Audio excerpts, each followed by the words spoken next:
ఈ సమావేశం ప్రజా ప్రభుత్వానికి ఒక అదృష్టం లాంటిది.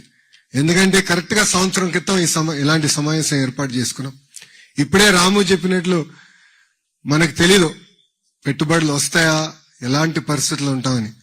కానీ ఈ సమావేశ అదృష్టం కనుకనే యావత్ భారతదేశంలో ఏ రాష్ట్రంలోకి రాని విధంగా 18 నెలల్లో సుమారుగా 23.5 లక్షల కోట్ల పెట్టుబడి, తద్వారా 16 లక్షల మంది యువకులకి ఉద్యోగాలు కల్పించడానికి ఒప్పందాలు కుదుర్చుకున్నాం. పెద్దలు చెప్పినట్లు భారతదేశంలో 100 రూపాయలు పెట్టుబడి వస్తే దాంట్లో 25.3 రూపాయలు ఈ రోజు ఆంధ్ర రాష్ట్రానికి వస్తుందంటే నంబర్ 1 లో ఉన్నామంటే దానికి కారణం మన గౌరవ ముఖ్యమంత్రి శ్రీ నారా చంద్రబాబు నాయుడు గారు. తెలుగువారి ఆత్మగౌరవం కాపాడింది ఒక వ్యక్తి. మీసం తిప్పి తెలుగువాడి సత్తా ఏంటో ఢిల్లీకి చూపించిన ఒక వ్యక్తి. తెలుగువాడి పౌరుషం ఏంటో ఢిల్లీకి చూపించిన వ్యక్తి. ఆయన పేరు చెప్తే ఢిల్లీ దడదల్లాడిన రోజులు. ఆ 3 అక్షరాల పేరు ఎన్టీఆర్. విశ్వవిఖ్యాత నట సార్వభౌమ స్వర్గీయ నందమూరి తారక రామారావు గారు. ఆయన తెలుగుదేశం పార్టీ స్థాపించారు కనుకనే తెలుగు జాతికి గుర్తింపు వచ్చింది. గతంలో మనందరినీ మెద్రాసీలు అనేవారు. ఆ చరిత్ర తిరిగి రాసిన వ్యక్తి అన్న ఎన్టీఆర్. ఆయన ఏ ఆశయాలతో అయితే తెలుగుదేశం పార్టీ స్థాపించారో దానికి ఇంకొక చక్రం జోడించి డెవలప్మెంట్ ఎజెండాగా పెట్టుకున్నారు ఈ వ్యక్తి. అప్పట్లో ఐటీ అని, ఇప్పుడు ఏకంగా క్వాంటమ్ అని మనందరినీ ముందుకు నడిపిస్తున్నారు. అంతేకాదు వేరే రాష్ట్రాలకి లేనిది మన రాష్ట్రానికి ఆ వ్యక్తి ఉంది. ఆ వ్యక్తి కూడా 3 అక్షరాలే, మన సిబిఎన్. 2024 ఎన్నికల ముందల చాలా మంది నన్ను అడిగారు, ఆంధ్ర రాష్ట్రం ఇప్పటికీ నష్టపోయింది, 5 సంవత్సరాలు పరిపాలనలో మనం 30 సంవత్సరాలు వెనక్కి మీకు ఏముంది, మీకు ఆ భరోసా ఎక్కడి నుంచి వస్తుందంటే నేను ఒకటే చెప్పా, మాకు ఉంది వేరే రాష్ట్రాలకి లేనిది మన గౌరవ ముఖ్యమంత్రి చంద్రబాబు నాయుడు గారు.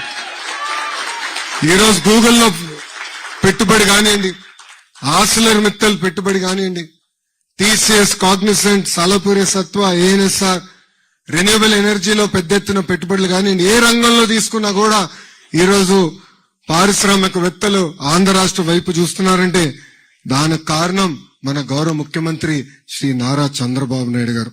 ఒక మాటలో చెప్పాలంటే ఆయన చాలా రేర్ పీస్,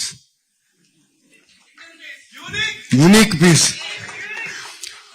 నేను మా నాయకులందరినీ ఒకటే చెప్తా, ఆయన్ని మనం బ్లైండ్ గా ఫాలో అవ్వాలని. ఎందుకంటే ఆయనకు విజన్ ఉంది. ఆయన ప్రపంచం రాబోయే 20 సంవత్సరాలు ఎక్కడికి వెళ్తుందో ముందు చూపున్న వ్యక్తి. ఆనాడు పెద్ద ఎత్తున ఇంజనీరింగ్ కాలేజీలు తీసుకొస్తే ఎగతాళి చేసిన వారు ఎంతో మంది ఉన్నారు. హైదరాబాద్ ఎయిర్పోర్ట్ నిర్మించడానికి 5,000 ఎకరాలు కావాలంటే ఆనాడు చాలా మంది ఎగతాళి చేశారు. ఈ రోజు చూడండి హైదరాబాద్ ఎయిర్పోర్ట్ ఏ స్థాయికి వెళ్ళిందో. ఇంతేకాదు ఎర్ర బస్సు రాని ఊరికి ఎయిర్పోర్ట్ అవసరమా అని గతంలో ఎగతాళి చేసిన వారిని చూసాం. ఈ రోజు అక్కడనే భోగాపుర ఏర్పాటు నిర్మించిన గొప్ప వ్యక్తి చంద్రబాబు నాయుడు గారు.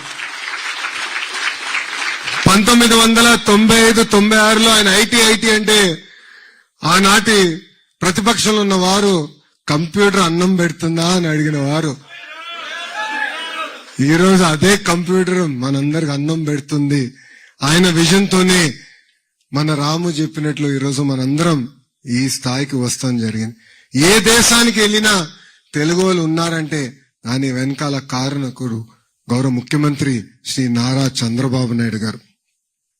ఒక పక్కన ఆయన, ఇంకో పక్కన ఆంధ్ర రాష్ట్రంలో ఇంకొక టీం ఉందండి, అది టీం 11. అర్థమైందా రాజా?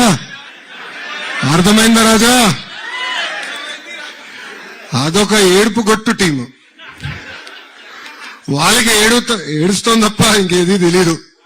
పెట్టుబడులు మేము తీసుకొస్తామంటే ఏడుస్తారు. సింగపూర్కి వెళ్ళి పెద్ద ఎత్తున మేము అక్కడున్న మంత్రుల్ని, పారిశ్రామికవేత్తలు కలిస్తే ఆంధ్ర రాష్ట్రానికి రావద్దని ఆ ఏడుపు కొట్టు టీము ఈమెయిల్ పెట్టే పరిస్థితి. ఇంతేకాదు కొన్ని కంపెనీలు కలిస్తే వాళ్ళు కూడా ఈమెయిల్ పెడుతున్నారు ఆంధ్ర రాష్ట్రానికి రావద్దని. కానీ గౌరవ ముఖ్యమంత్రి చంద్రబాబు నాయుడు గారిని చూసి ఆ కంపెనీలు వస్తే మటు క్రెడిట్ తీసుకోవాలనుకుంటున్నారు. క్రెడిట్ చోరీ అంటారు. ఈ టీంలో ఏమైనా మోహన్ చూసి ఎవరైనా వస్తారా ఆంధ్ర రాష్ట్రానికి? వాళ్ళకి క్రెడిట్ ఇవ్వాలండి. కోడి కత్తికి క్రెడిట్ ఇవ్వాలి. బాబాయిని లేపేసిన క్రెడిట్ ఇవ్వాలి.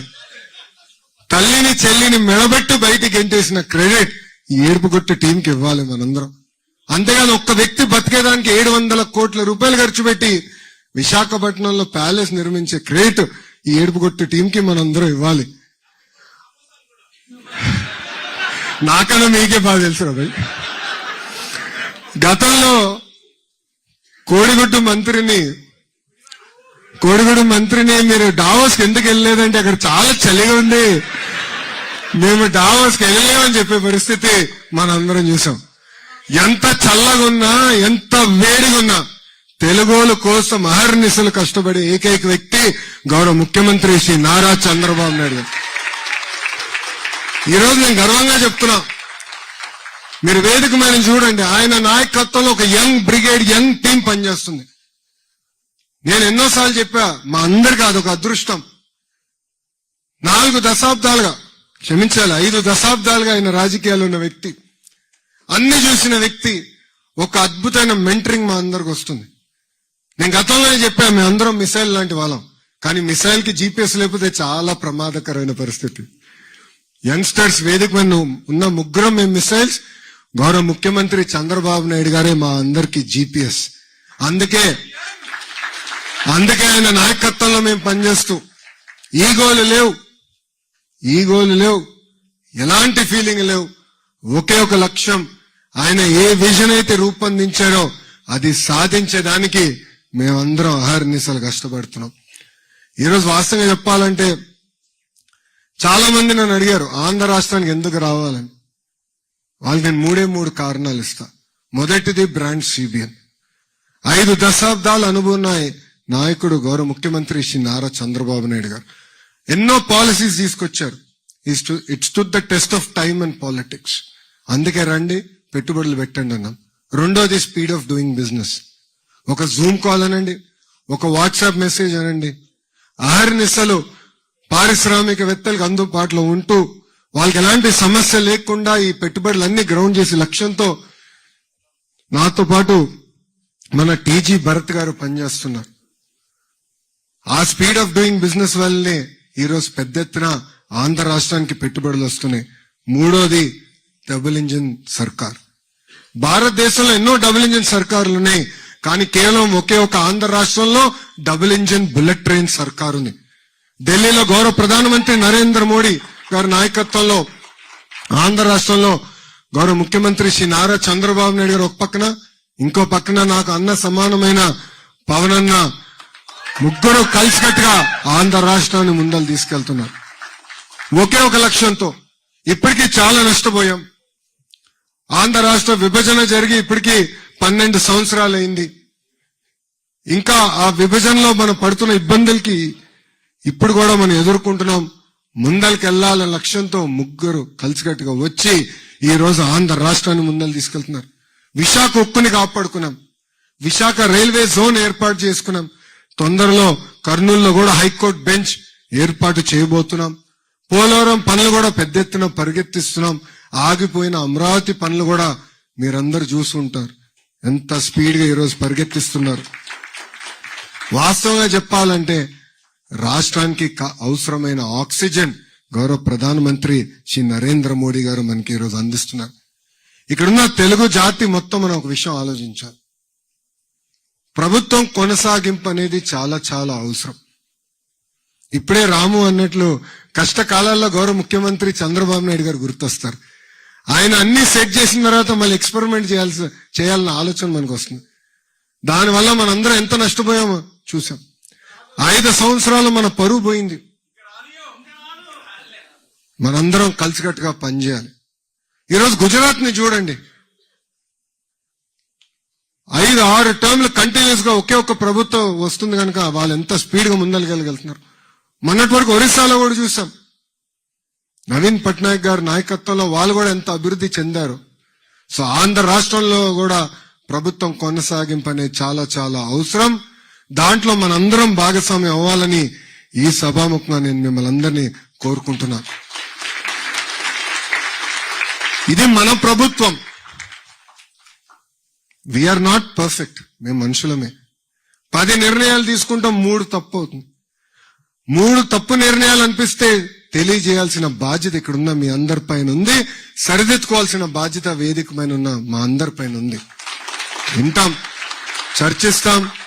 మేమన్నా మిమ్మల్ని కన్విన్స్ చేస్తాం, మీరన్నా మమ్మల్ని కన్విన్స్ చేయాలి తప్ప ఆంధ్ర రాష్ట్రంలో ఇంకా మార్పు అనేది ఉండదు. ఈ ప్రభుత్వం 1 టర్మ్ 2 కాదు కదా. పవన్ అన్న చెప్పినట్లు కనీసం 15 సంవత్సరాలు కలిసికట్టుగా మనందరం పనిచేయాలని ఈ సభాముఖం మీ అందరికీ తెలియజేస్తున్నాం.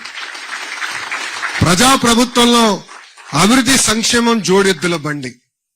ఈరోజు భారతదేశంలో ఏ రాష్ట్రంలో జరిగిన విధంగా సంక్షేమం చేస్తున్నాం, అభివృద్ధి చేస్తున్నాం. సంక్రాంతికి మీరు మీ గ్రామాలకు వెళ్ళుంటే రోడ్లు చూస్తుంటారు. డెఫినెట్లీ ఇంప్రూవ్ చేశాం. అన్ని రోడ్లు వేసామని అనట్లేదు, చేయాల్సింది ఇంకా చాలా ఉంది. కానీ ఇన్ఫ్రాస్ట్రక్చర్ ఇంప్రూవ్ చేశాం, కరెంట్ ఛార్జీలు తగ్గించాం, ఇచ్చిన హామీ మేరకు యుద్ధ ప్రాతిపదికంగా డిఎస్సి పూర్తి చేశాం. 150 రోజుల్లో సుమారుగా 220 కేసులు వేసిన ఈ ఏడుపు కొట్టు బ్యాచ్ కేసులేసిన నిలబడి అద్భుతమైన నోటిఫికేషన్ ఇచ్చాం. వెనుకనే డిఎస్సి పూర్తి చేశాం. 6,000 మంది కానిస్టేబుల్స్ కూడా ఏకంగా వాళ్ళ పోస్టులు భర్తీ చేశాం. ఇంకా రాజధాని పనులు ప్రారంభించాం. మన నినాదం ఎప్పుడు ఒకటే, ఒకే రాష్ట్రం ఒకే రాజధాని, కానీ అభివృద్ధి వికేంద్రీకరణ. అన్ని ప్రాంతాలు సమగ్ర అభివృద్ధి చెందాలని మేము అహర్నిశలు పనిచేస్తున్నాం. నేను నవ్వుతా టీజీ భరత్ గారు కూడా చెప్పా, కేబినెట్ లోనే పోటీ జరుగుతుందేమో అనిపిస్తుంది. గౌరవ ముఖ్యమంత్రి గారి నాయకత్వంలో ఒక పక్కన నేను విశాఖపట్నం ఎకనామిక్ కారిడార్ అంటే, ఇంకో పక్కన మన TG Bharat Tirupati economic corridor అంటున్నారు. పెట్టుబడులకి మేమేం పోటీ పెడుతున్నాం. ఎస్, అన్ని ప్రాంతాలకి తీసుకెళ్లాలి.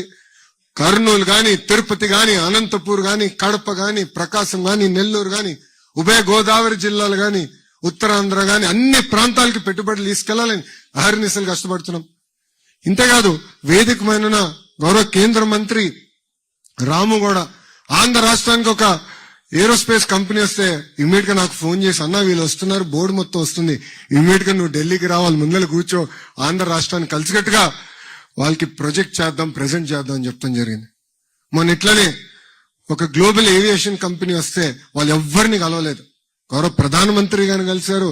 తర్వాత ఆ బోర్డుతో రాము నేనే కూర్చుని ఆంధ్ర రాష్ట్రంలో ఎందుకు పెట్టుబడులు పెట్టాలని మేము ఒక బ్రాండ్ అంబాసిడర్స్ గా పనిచేస్తున్నాం. అందుకే ఇక్కడున్న తెలుగు జాతిని అంతనే ఒక విషయం కోరాలనుకుంటున్నాం. ఈ రాము చెప్పినట్లు మనం ఎక్కడున్నా కలిసిమెలిసి ముందరికెళ్తాం. తెలుగు జాతి గర్వపడే విధంగా మనం ప్రపంచంలో ఏ దేశానికి వెళ్ళినా మనందరం పనిచేస్తాం. మీరందరూ మా బ్రాండ్ అంబాసిడర్స్. మీరు మీ కంపెనీల్లో పెద్ద ఎత్తున ఆంధ్ర రాష్ట్రం గురించి మాట్లాడండి, చర్చించండి, ఆ లీడ్స్ మాకు పంపించండి. ఆంధ్ర రాష్ట్రంలో గ్రౌండ్ చేసే బాధ్యత మేము తీసుకుంటామని ఈ సభాముఖం మీ అందరికి నేను హామీ ఇస్తున్నా. అంతేకాకుండా మన సంస్కృతి సాంప్రదాయాల్ని ముందలు తీసుకెళ్లాల్సిన బాధ్యత ఏపీ ఎన్ఆర్టీ పైన ఉంది.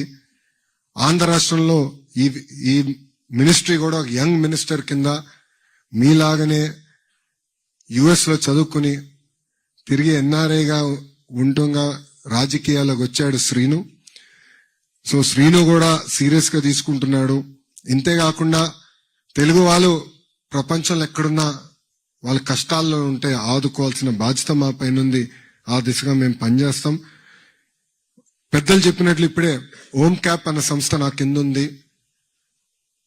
గ్లోబల్ హ్యూమన్ రిసోర్సెస్ క్యాపిటల్ గా ఆంధ్ర రాష్ట్రం ఇప్పటికీ ఉంది.